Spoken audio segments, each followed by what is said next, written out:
கர்த்தருக்கு ஸ்தோத்திரம். இந்த நாள் தேன்துளி நிகழ்ச்சியிலே உங்களை நான் மீண்டும் சந்திப்பதில் அதிக மகிழ்ச்சி அடைகிறேன். இந்த நாளில் கூட நாம் செய்கிற ஊழியத்தை, நம்முடைய பணிவடையை, நம்முடைய வேலைகளை எப்படி செய்ய வேண்டும் என்று பவுல் மிக தெளிவாக சொல்கிறார். அப்போஸ்தலனாகிய பவுல் கொலாத்தியருக்கு எழுதின நிருபத்தில் 5வது அதிகாரம் அதிலே 13வது வசனத்தில் இப்படியாக சொல்கிறார். அவர் சொல்லுகின்ற வேளையில், சகோதரரே, நீங்கள் சுயாதீனத்திற்கென்று அழைக்கப்பட்டீர்கள். இந்த சுயாதீனத்தை நீங்கள் மாம்சத்திற்கு ஏதுவாக அனுசரியாமல், மாம்சத்திற்கு ஏது விதமாக நீங்கள் அனுசரியாமல், அன்பினாலே ஒருவருக்கொருவர் ஊழியம் செய்யுங்கள்.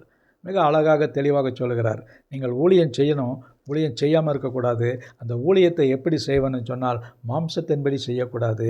நம்ம என்ன பண்ணணும்? அன்பினாலே ஒருவருக்கு ஒருவர் ஊழியம் செய்ய வேண்டும். இன்றைக்கி நம்மில் அநேகர் ஊழியம் செய்கிறோம்.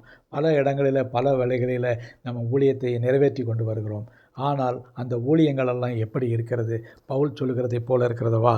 உங்கள் சுயாதீனத்துக்கு அழைக்கப்பட்டவர்களாக இருக்கிறீர்கள். நீங்கள் இந்த சுயாதீனத்தை நீங்கள் மாம்சத்திற்கு ஏதுவாக அனுசரியாமல் அன்பினாலே ஒருவருக்கு ஒரு ஊழியம் செய்ய வேண்டும். நம்ம இதை எப்படி மாம்சத்துக்கு ஏதுவாக செய்யாதபடிக்கு, மாம்சம் பல காரியங்களை சொல்லும், அதன்படி அதை அனுசரிக்காதபடிக்கு நம்ம செய்ய வேண்டியதான ஒரே ஒரு காரியம் என்னவென்று சொன்னால், அன்பினாலே. அந்த அன்பு தான் மிக முக்கியம். அன்பு, அந்த தேவ அன்பு, அந்த அகப்பே அன்பு நமக்கு இருக்கும்னு சொன்னால், நம்ம ஊழியம் செய்வது மிக லகுவாக இருக்கும். அது எந்த விதமான கஷ்டமாக இருக்காது. நம்ம ஆண்டவருக்கென்று செய்கிற ஊழியம், மனுஷருக்கென்றும் செய்கின்ற ஊழியத்தில் அது அங்கீகரிக்கப்படக்கூடியதாக இருக்கும். ஏனென்று சொன்னால், நீங்கள் தேவ அன்பினாலே அந்த ஊழியத்தை நிறைவேற்றுகிறீங்க. அந்த ஊழியத்தை நீங்கள் செய்கின்ற வேளையில் தேவன் உண்மையிலேயே அந்த ஊழியத்தை அவர் மெச்சிக்கொள்ளக்கூடியவராக இருக்கிறார். உங்களிலே அவர் மகிமைப்படக்கூடியவராக இருக்கிறார். உங்களுடைய எல்லா காரியத்திலும் அவர் ஆசீர்வாதத்தை கொடுக்கக்கூடியவராக இருக்கிறார். ஆகவே இந்த நல்ல அன்பை நம்ம ஒருவருக்கொருவர் ஊழியத்தின் மூலமாக நிறைவேற்றுவோமா?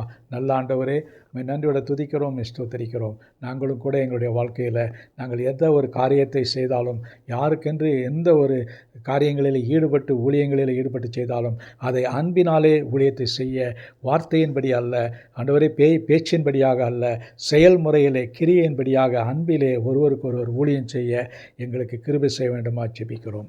மீட்பர் இயேசுவின் நாமத்தில் ஜெபிக்கிறோம் நல்ல பிதாவே. ஆமேன், ஆமேன். அன்பானவர்களே, இந்த நாளிலே அன்பிலே ஒருவருக்கொருவர் ஊழியம் செய்வோமா? கர்த்தர் உங்களை ஆசீர்வதிப்பார்.